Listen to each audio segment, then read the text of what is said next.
नमस्कार, जेके चैनल के साथ जुड़ चुके हैं आप सब। मैं हूं आपके साथ पल्लवी जम्वाल।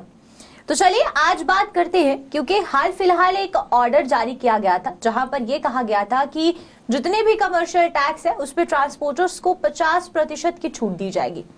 इस बारे में बहुत से अलग अलग तरीके की जो प्रतिक्रियाएं थी वो सामने आई, लेकिन इस पूरे ऑर्डर को लेकर ट्रांसपोर्टर्स का क्या कुछ कहना था, उनके क्या कुछ विचार थे, उसके बारे में किसी ने बात नहीं की।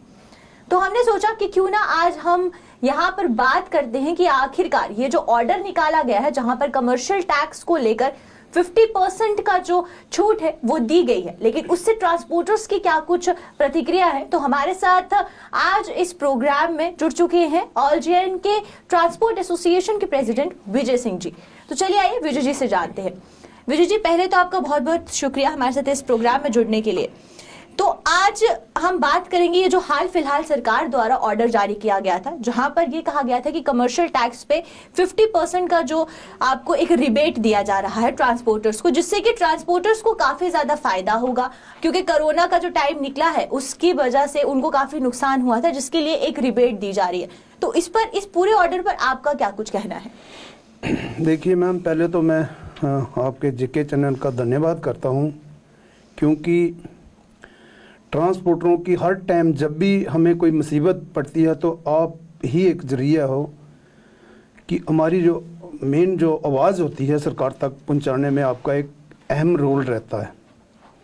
तो देखिए मैम, जब ये परसों ऑर्डर निकला तो बड़े अफसोस के साथ मुझे ये कहना पड़ रहा, क्योंकि सरकार ने हमारे साथ पिछले दिनों जब प्री बजट की मीटिंग हुई तो माननीय हमारे जो चीफ सेक्रेटरी साहब थे उनकी अध्यक्षता में एक प्री बजट मीटिंग हुई जी। तो देखिए वहाँ उस टाइम हमें एक आश्वासन दिया गया कि हम आपको एक मेगा पैकेज देंगे, जिससे ये जो आपका कोरोना के दौरान जो नुकसान ट्रांसपोर्टरों का हुआ है तो उसकी हम भरपाई करेंगे। तो हमें बहुत उम्मीदें थी इस सरकार से, झूठी सरकार जो हमारी है यहाँ, क्योंकि जब ये स्टेट टूटी थी तो हमें काफ़ी सारी उम्मीदें थी लोगों को, हमारे ट्रांसपोर्टरों को, कि हमें कुछ नया मिलेगा। क्योंकि झूठी जितनी भी आप मीडिया से कोई चीज़ छुपी नहीं है, जितनी भी झूठियाँ हैं हमारी कंट्री में, वहाँ एक तो पैसेंजर टैक्स होता ही नहीं है। बिल्कुल। तो हमें ये उम्मीदें थी कि झूठी का हमें कोई ना कोई फ़ायदा ये सरकार देगी, तो इससे बेहतर तो स्टेट थी। आप देखिए ये जो ऑर्डर निकला है, एक बड़ा हमारे साथ बद्दा मजाक किया गया है ट्रांसपोर्टरों के साथ। मुझे बताइए 2020 मार्च में जब ये कोरोना का लॉकडाउन, पहला लॉकडाउन जब हुआ था, तो उस टाइम से लेके टिल आज तक हमारी गाड़ी जो है वो पूरी तरह से नहीं चल पाई। बिल्कुल। आप देखिए 1.5 साल हमारी गाड़ी कंटिन्यू खड़ी रही। तो हमें उम्मीद थी कि ये 1.5 साल जो हमारी गाड़ी खड़ी रही है उसमें हमारे खाली पैसेंजर टैक्स नहीं था, उसमें टोकन था, उसमें परमिट फीस थी, उसके बाद फिटनेस फीस है, इंश्योरेंस जो है। मैं आपके माध्यम से, क्योंकि जनता को भी मैं बताना चाहूँगा कि इंश्योरेंस हमारी कई अभी 2-4 साल पहले जो इंश्योरेंस तो होती थी मेटाडोर की होती थी 10 से 12 हज़ार, और बड़ी गाड़ी की होती थी 30 से 35 हज़ार। अब ये लाखों में चली गई है। बस की जो इंश्योरेंस है तकरीबन 80 और 85 हज़ार के बीच में है, और मेटाडोर की 40 हज़ार के करीब। मुझे बताइए 1.5 साल से हमारी गाड़ी ही नहीं चली। ऊपर से जो हमारे बैंक थे, मैं माफ़ करना क्योंकि हमें उम्मीदें थी सरकार से, हमें तो लॉलीपॉप ही दिया गया। आप मुझे बताइए, जिसने भी अगर गाड़ी किसी ऑनर ने डाली है तो 80% उसका बैंक लोन से है और 20% उन्होंने घर से लगाया हुआ है, और 3 लोग उस एक गाड़ी पे चलते हैं, ड्राइवर, कंडक्टर, ऑनर, और कई तरह के जैसे मिस्त्री है, स्पेयर पार्ट वाला है, इलेक्ट्रिशियन है, और हैवी एंड सम जो हम टैक्स इस सरकार को देते हैं। आप देखिए जब ये पहला लॉकडाउन हुआ तो उसमें इन्होंने 25% सीटिंग कैपेसिटी रखी थी। पैसेंजर टैक्स क्या होता है, क्योंकि बेसिक कुछ लोगों को ये पता नहीं पैसेंजर टैक्स है किस ब्लॉक का नाम। क्योंकि पैसेंजर टैक्स होता है, मैंने पैसेंजर से लेके, मैं तो नौकर हूं सरकार का, पैसेंजर जब बैठेगा मुझे टैक्स देगा, मैं सरकार को जमा करवाऊंगा। आप मुझे बताइए, इन्होंने 1 साल तो हमारी गाड़ी चली नहीं, कंटिन्यू बंद रही। उसके बाद जब इन्होंने खोला तो हमारी गाड़ियों के जो डॉक्यूमेंट्स थे वो सारे डेड हो चुके थे। उसके बाद जब इन्होंने खोला, हमें थोड़ा लगा कि सिस्टम थोड़ा पटरी पे लौटने लगा है, तो हमने वो डॉक्यूमेंट रिन्यू करवाए। क्योंकि एक गाड़ी के डॉक्यूमेंट तकरीबन 1.5 लाख रुपया लगता है बड़ी बस का। जब हमने वो 1.5 लाख रुपया लगा के, क्योंकि हमारे पास खाने के हमें लाले पड़े हुए थे, ड्राइवर कंडक्टर, उसमें इतना पिसा, हमने सरकार से बार बार मांग की कि हमारा जो वर्कर्स था, आपका क्या काम है कि हम लोगों से पैसे लेके। अब देखिए उसके बाद फिर थोड़े दिनों के बाद लॉकडाउन लग गया और फिर गाड़ी 6 महीने बंद रही। उसके बाद अभी जो गाड़ी चली, उसके बाद इन्होंने एक फिर नया ऑर्डर निकाला 50% सीटिंग कैपेसिटी। अब मुझे बताइए इन्होंने क्या दिया हमें। पहले 25% सवारी बैठी तो इन्होंने 100% लिया, उसके बाद 50% बैठी फिर भी 100% लिया। चाहे हमारी गाड़ी में 6 सवारियां हो, चाहे उसमें 10 हो, टैक्स जो है इन्होंने 100% कैपेसिटी के हिसाब से हमसे लेना है। अब मुझे बताइए, अगर 2 बार हमने गाड़ियों के कागज रिन्यू करवाए, आज भी आप देखिए स्थिति ऐसी है हमारी यहाँ स्टेट में, जुटी सरकार जो हमारी अभी जुटी बनी हुई है, लखनपुर क्रॉस करते हैं वहाँ कोई कोरोना नहीं है। बिल्कुल। जब हमारा जो जितना भी हमारा ये ट्रांसपोर्ट का सिस्टम था, लिंकेड होता है, जैसे हमारी गाड़ी दिल्ली जाती है, बसें कश्मीर जाती हैं, बाहर से लोग यात्रु आते हैं, वो तो सारा बंद हो गया। उसके ऊपर आप देखिए अभी जो हमारी गाड़ियां चल रही हैं, स्कूल कॉलेज यूनिवर्सिटियां, हर एक चीज बंद है। बिल्कुल सर, एक सवाल मेरा ये भी रहेगा कि जैसे इंटरस्टेट मूवमेंट को पूरे तरीके से बंद किया गया है अभी कोरोना के चलते, तो उससे ट्रांसपोर्टर्स पे कितना असर पड़ रहा है? क्योंकि पिछले 1.5 साल से जो है वो इंटरस्टेट मूवमेंट हो ही नहीं रही है, जो बसेज है वो चल नहीं रही है प्रॉपर तरीके से, तो उस बीच ट्रांसपोर्टर्स पे कितना असर पड़ रहा है इस रिस्ट्रिक्शन की वजह से? देखिए मैम, बहुत अच्छा सवाल किया आपने। मुझे बताइए, बीच में जो सिटी में हमारी जो गाड़ियां चलती हैं जी, इंटर सिटी और इंट्रा स्टेट जो है, आप देखिए सिटी में जो गाड़ी फिर भी इक्का दुक्का चलती है, जो हमारी गाड़ी बाहर जाती थी वो तो अभी तक खड़ी है, क्योंकि इन्होंने हमारे माननीय जो चीफ सेक्रेटरी साहब, इन्होंने एक ऑर्डर निकाला हुआ है। बाहर से गाड़ियां आ रही हैं, हमारी गाड़ी ना तो दिल्ली जा सकती। अभी 10 दिन हुए हैं, थोड़ा सा इन्होंने वो उसमें रिलीफ दी है। अब मुझे बताइए, जब गाड़ी आएगी उसमें पहला नंबर तो लखनपुर में जब कोई भी बाहर से आता है उसे लगता है पता नहीं मैंने कोई वीजा लेके कहीं बाहर जाना है, कहीं दूसरी कंट्री में। तो आप यहाँ देखिए टूरिस्ट है नहीं, बाकी जितने भी दायरे हैं, क्योंकि हमारी गाड़ी में यही लोग बैठते हैं उसमें, चाहे वो स्कूल कॉलेज यूनिवर्सिटियाँ। बाकी तो आपने देखा ये अब जो 3 दिन का जो बंद रखा हुआ है, मुझे बताइए मेरी गाड़ी एक दूर दराज पहाड़ में जाती, गोल गुलाबगढ़ डोडा किश्तवाड़, अगर वो जाएगा जहां से तो वो 3 दिन वहां रुकेगा, 1000 रुपया गाड़ी बचाएगी नहीं, 4 तो वो खा के आएगा। तो सरकार को चाहिए था, मैं आपके माध्यम से, क्योंकि जैसा हमने उम्मीदें लगाई थी तो हमें लगता था कि हमें ये जो टैक्स हैं ये माफ होंगे। और अभी तक मैं बड़े अफसोस के साथ मुझे कहना पड़ रहा है कि हमारे जो लोन्स हैं, बैंक ने क्या किया, उन्होंने भी हमारे साथ मजाक किया, क्योंकि इनका बैंक का होता है सिस्टम एनपीए बचाना जी। मुझे बताइए, इन्होंने मैंने पहले ही 80% लोन लिया है, इन्होंने एक पॉलिसी निकाली कि बैंक जो है वो थोड़ा आपको सरवाइव करेगा। देखिए उन्होंने भी क्या किया, कस्टमर को कहा कि आप 20% और लो। मुझे बताइए, जो 80% नहीं दे पा रहा वो इन्होंने 20% उन लोगों को और दिया, उस पर 100% लोन हो गया। तो गाड़ी तो चली नहीं, इन्होंने खाली एनपीए भेजा, क्योंकि आज की डेट में एक किस्त जब ट्रांसपोर्टर नहीं दे पाता, दूसरी में उसका सिबिल खराब होता है और तीसरी में ये एनपीए करते हैं। अब 1.5-2 साल से हमारा सिस्टम बंद पड़ा हुआ है, हालत हमारी इतनी खस्ता है। ड्राइवर और कंडक्टरों ने, आपने देखा पिछले दिनों किसी ने सब्जी बेच के अपने घर का वो चूल्हा चलाया, लेकिन हमें उम्मीद थी कि हमारे साथ कोई अच्छा हमें कोई पैकेज देगी सरकार, लेकिन बड़े अफसोस के साथ मुझे कहना पड़ रहा है ये जो जैसा मुझे कुछ लोग कल से मेरे ट्रांसपोर्टर मुझे कॉल कर रहे थे कि इन्होंने दिया 2020 मार्च से लेके और 21 तक, लेकिन लोग सोच रहे थे कि 1 साल का ये टैक्स इन्होंने पैसेंजर टैक्स जो माफ किया, लेकिन लोगों को ये पता नहीं उसमें भी इन्होंने 50% किया है, 6 महीने का किया है। मुझे बताइए अगर मैं 1,20,000 रुपये टैक्स दे सकता हूँ, क्या 2,000 और नहीं दे सकता मैं? बिल्कुल। तो ये आई बात है, सिर्फ लोग दिखावा, क्योंकि आम लोगों को इस चीज का नहीं। लोग सोचते हैं कि ट्रांसपोर्टरों को, मैं आपके माध्यम से मैं आम जनता को भी बताना चाहूंगा, क्योंकि लोगों को लगा होगा कि कोई सरकार ने पता नहीं कितना बड़ा खजाना ट्रांसपोर्टरों को दे दिया। तो मैं आपके माध्यम से यही बताना चाहूंगा कि जैसा मेटाडोर का पैसेंजर टैक्स जो है वो 2,000 रुपया साल का है, अगर 1,000 इन्होंने दे दिया, 50,000 उसके बदले में ले लिया आपसे।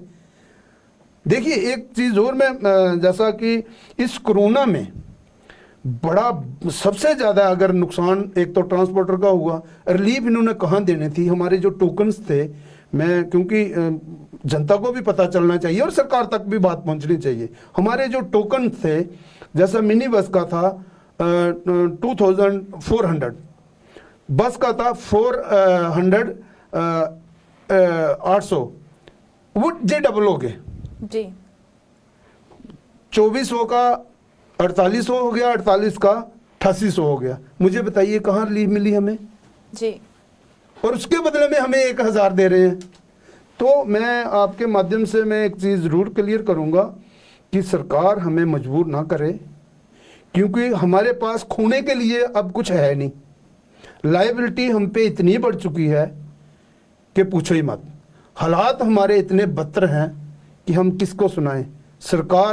सरकार माई बाप होती है, बिल्कुल, और सरकार को चाहिए था, मैं आज भी आपके माध्यम से मैं सरकार को ये कहना चाहूँगा, आप हमें बैठाइए और हमारे साथ बैठ के बात करिए, ताकि ट्रांसपोर्ट भी बचे और हम कहीं किसी जैसे किसानों ने किया था, हम भी कहीं वही रुख ना अपनाएं। बिल्कुल। मेरा एक और सवाल रहेगा, अभी जैसे वीकेंड कर्फ्यू चल रहा है, तो पब्लिक ट्रांसपोर्ट लाइफलाइन है, चाहे वो जम्मू सिटी की हो, पूरे जम्मू कश्मीर की हो, तो उसमें पब्लिक ट्रांसपोर्ट्स को रिबेट दी गई है कि वो चला सकते हैं पब्लिक ट्रांसपोर्ट। लेकिन क्या इस रिबेट का ट्रांसपोर्टर्स को कोई फायदा है? क्योंकि जहां एक तरफ नॉन एसेंशियल मूवमेंट्स पर रिस्ट्रिक्शंस लगा दी हैं और वहीं दूसरी तरफ ये कहा गया है कि पब्लिक ट्रांसपोर्ट्स चल सकते हैं, तो इन दोनों का कहां पर मैच बन रहा है, ये एक बहुत बड़ा सवाल है। बहुत अच्छा सवाल किया मैम। देखिए अब सरकार के पास कोई ऑप्शन नहीं है। इनको लगता था कि अगर हम ट्रांसपोर्ट इसमें बैन करेंगे तो ट्रांसपोर्टरों की और लायबिलिटी बढ़ेगी। आपसे कोई चीज छुपी नहीं है मीडिया से, आप शहर का दौरा करिए, खासकर इन 3 दिनों में। मैं इस शनिवार को और एतवार को मैं निकला था जी, गाड़ियों में बाजार पूरे सुनने पड़े हुए हैं। गाड़ियां जब हमने तो ऑर्डर दिया है कि आप चलाइए, लेकिन मैम जब गाड़ी चलती है एक से दूसरी मंजिल से जब वापस आती है तो उसके बनते हैं 200 रुपये या 300 रुपये, और उसका खर्चा जो है वो 500 से 600 रुपया वो आके बंद कर देता है। मुझे बताइए सवारी है नहीं, लेकिन इनका मुझे लगता था जैसे इशारा था कि ये बंद कर देंगे ये जी। लेकिन हमारे लिए अभी क्योंकि मजबूरी है, जो हमारा ऑपरेटर है, हम सोचते हैं चलो ये अपना घर ही बच्चे जो शाम को क्योंकि गाड़ी चला के ही ये खाते हैं, तो सवारी है नहीं। 5-10% अगर कोई गाड़ी चलती है तो वो भी तकरीबन दोपहर के बाद बंद हो जाती है। बिल्कुल। तो ये जो कमर्शियल टैक्स पे रिबेट दी गई है, जिसका कि हर जगह देखने को मिल रहा है कि ट्रांसपोर्टर्स को तोहफा दिया गया, तो इसके बाद अब आगे का क्या कुछ एक्शन रहेगा? क्योंकि जब इतना ज्यादा घाटा ट्रांसपोर्टर्स को पड़ रहा है और उसी के बाद रिस्ट्रिक्शंस भी लगाई गई हैं, हालांकि पब्लिक ट्रांसपोर्ट्स को कहीं पर भी रिस्ट्रिक्शंस नहीं है, लेकिन सबसे बड़ा बात यहाँ पर यह है कि फायदा भी कोई भी नहीं है। तो उसके बाद क्या कुछ आगे के प्लान्स रहेंगे? क्या किस तरीके से जो सरकार तक अपनी आवाज पहुंचाई जाएगी? देखिए मैम, हमारे 3 खित्ते हैं, क्योंकि हमारी जो ट्रांसपोर्ट है, वेलफेयर है, जो ऑल जेंट के ट्रांसपोर्ट वेलफेयर, उसमें जम्मू कश्मीर और लद्दाख अभी तो जुट्टी बन गई, हम तो इकट्ठे हैं जी। लेकिन ये जो लोग बहाबाही लूट रहे हैं, दे रहे हैं सरकार को, ये लोग ट्रांसपोर्टर नहीं है। मैं आपके माध्यम से कहना चाहूँगा, क्योंकि हमारे जो ग्रुप्स हैं जिनका मैं प्रधान हूँ ऑल J&K का, उसमें हमारे ग्रुप्स हैं। अभी मेरी थोड़ी देर पहले श्रीनगर वालों से बात हो रही थी, क्योंकि उन लोगों का भी चेहरा मुरझाया हुआ है, क्योंकि एक खाली यही लॉकडाउन नहीं रहा कश्मीर में। कश्मीर में आपने देखा 370 टूटी, तब भी हमने सफ़र किया। उसके पहले बुरहान वानी की वो जब वो आतंकवादी मारा गया तब भी हमारा क्योंकि हमारा जो सिस्टम है बड़ी बसों का वो कश्मीर और जम्मू के साथ लिंक्ड होता है, क्योंकि आवाजाही हो तो जम्मू में भी काम चलता है। तो हमने तो सफ़र तकरीबन 3 साल किया, उसमें 4 साल।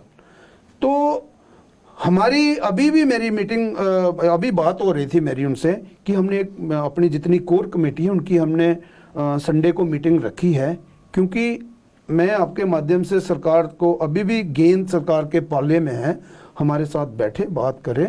जेन्युइन जो हमारी, हम कोई बड़ा खजाना नहीं मांग रहे सरकार से, जेन्युइन जो हमारे लॉसेस हैं वो कोरोना के दौरान उसमें बैठ के नेगोशिएशन करें। और ये जो लोग भाई और धन्यवाद कर रहे हैं वो ट्रांसपोर्टर नहीं है। आप पूछिए उनके, आपके पास गाड़ियां हैं, आप किस ग्रुप से बिलोंग करते हो। हमारे यहाँ 9 ग्रुप्स हैं जम्मू में, जिसमें ऑटो है, टैक्सी है और बड़ी बसों के। बिल्कुल। और 9 ग्रुपों में कोई अगर उनके तो चेहरे मुरझाए हुए हैं, ट्रांसपोर्टरों के चेहरे मुरझाए हुए हैं, तो जो शाबाशी दे रहे हैं सरकार को तो वो सरकार के ही लोग हैं, क्योंकि इन्होंने काफ़ी सारे अपने विंग बनाए हुए हैं ट्रांसपोर्ट। मुझे बताइए, यहाँ मैं अभी कल देख रहा था BC रोड में ट्रांसपोर्ट सेल कोई बना हुआ है। मुझे बताइए, ट्रांसपोर्ट सेल का मतलब ट्रांसपोर्टरों में होना चाहिए कि कोई इनका बीजेपी का होना चाहिए? बिल्कुल। वो भी हमें वो गलत चीज़ लगी।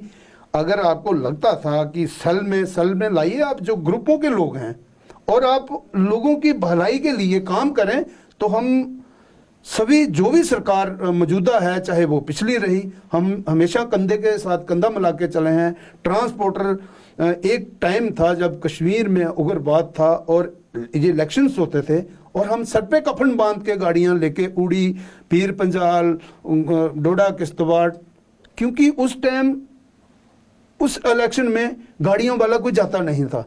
लेकिन हमने टाइम टू टाइम सरकार का साथ दिया हुआ, आज भी हम देते हैं। इसमें बहुत सारे हमारे ऐसे हमारे जो लोग हैं ट्रांसपोर्टर, इसमें पिस रहे हैं, इस दौरान मर रहे हैं लोग, गुट के मर रहे हैं। लेकिन अभी ये जो इन्होंने 50% जो हमें रिलीफ दी है, इससे हमें ये नहीं चाहिए। सरकार चाहे ये वापस करे आर्डर, लेकिन बैठ के हमारे साथ बात करे, कोई जो जेन्युइन हमारी जो डिमांड है वो लाए, तभी हम बच सकते हैं। नहीं तो अगला जो हमारा टाइम है, मैं आपके माध्यम से मैं क्लियर करूंगा कि हमारे पास खोने के लिए कुछ नहीं है। क्योंकि जब भी अब हमारी जो संडे को मीटिंग होगी, हम कोई सख्त निर्णय लेंगे, क्योंकि हमारी गाड़ी नहीं चल पा रही, बड़ी मुश्किल से ये हमें उम्मीद थी, हमने दिन करके ये निकाला कि जब ये बजट पेश होगा हमारे लिए कोई अच्छा आएगा जी।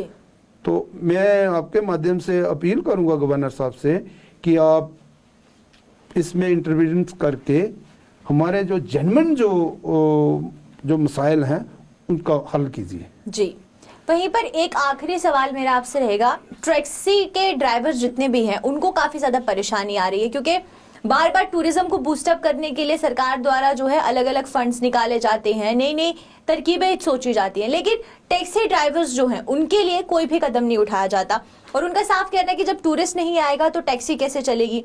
तो टैक्सी ड्राइवर्स के लिए जो है कितनी जरूरत है कि एक अलग से कोई एक पॉलिसी लाई जाए, जहां पर वो लोग हैं जो कि अपने इंस्टॉलमेंट्स पे कर रहे हैं, गाड़ियों को लेकर अपनी किश्तें पे कर रहे हैं, उनकी भी वो प्रॉब्लम्स दूर हो पाए। देखिए मैम, टैक्सी आपने देखा, जैसा मैंने पहले भी कहा आपसे कि जम्मू और कश्मीर में टैक्सी जो है ये मतलब डिपेंड करती है टूरिस्ट पे। बिल्कुल। 1.5-2 साल से टूरिस्ट का तो नामो निशान नहीं है। टैक्सियां जहां जहां खड़ी हैं आप देखिए अब बीसी रोड पे इन्होंने जैसे हमारे लोहड़ी में हम बोलते हैं ना डोगरी में रेवड़ियाँ और मूंगफली, उस तरह से इन्होंने परमिट दिए हुए हैं। आप देखिए बीसी रोड भरा पड़ा है और गाड़ियाँ इतनी तादाद में हैं, टैक्सी में, मैं टैक्सी की बात कर रहा हूँ, और उनके लिए कोई पैकेज नहीं आया। आप हमसे मैं एक दो चीज़ और क्लियर करूँगा। हमारी जो नेबर स्टेटें हैं, चाहे वो हिमाचल है, चाहे वो पंजाब है, चाहे वो दिल्ली है, उन्होंने ट्रांसपोर्टरों को टैक्स उनके माफ किए, सारे टैक्स उन्होंने एक एक साल का माफ किया जी। और उसके ड्राइवरों को उन्होंने 5-5 हज़ार रुपया 2 बार दिया, पंजाब में भी दिया और दिल्ली वालों ने भी दिया। लेकिन हम यहाँ कहाँ बैठे हैं, क्योंकि जब भी कोई कानून बनता है तो बड़े अफसोस के साथ मुझे कहना पड़ रहा है कि वो जम्मू से ही हमारी ड्यूटी पहले स्टार्ट करती है। चाहे वो कोई भी कानून हिंदुस्तान में बने, सबसे पहले यहाँ लागू होता है। चाहे वो आप ट्रिपल अभी जो हेलमेट लगा लिए, जहाँ कोई भी कानून बनता है पहले यहाँ स्टार्ट होता है, उसके बाद, लेकिन उसके बदले में कुछ नहीं हमें दिया जाता। टैक्स हमने इतना दिया है, लेकिन आप अगर ऐसे ही चलाओगे तो मुझे नहीं लगता एक दिन ये ट्रांसपोर्ट आपको दिखेगी। बिल्कुल। चलिए, बहुत बहुत शुक्रिया विजय जी आपका हमारे इस प्रोग्राम में जुड़ने के लिए और तमाम जो भी आपने बातें की, क्योंकि कमर्शियल टैक्स को लेकर जो एक ऑर्डर निकाला गया था उसके बाद से लोगों में काफी ज्यादा डाउट था कि आखिरकार ट्रांसपोर्टर्स को किस तरीके से फायदा होगा, लेकिन आपने इस पूरी चीजों को लेकर जो है वो एक क्लैरिटी दी है और पब्लिक के सामने भी एक क्लैरिटी सामने रखी है। बहुत बहुत शुक्रिया आपका। तो इसी तरीके से हम आपको और भी नए नए अपडेट्स के साथ अवगत करवाते रहेंगे। और कमर्शियल टैक्स की बात करते हैं तो कमर्शियल टैक्स को लेकर जो ऑर्डर जारी किया गया था उसके बाद ट्रांसपोर्टर्स की क्या कुछ प्रतिक्रिया है उससे भी हमने आपको रूबरू करवाया। तो चलिए, अभी के लिए फिलहाल इतना ही, मुझे दीजिए इजाजत। नमस्कार।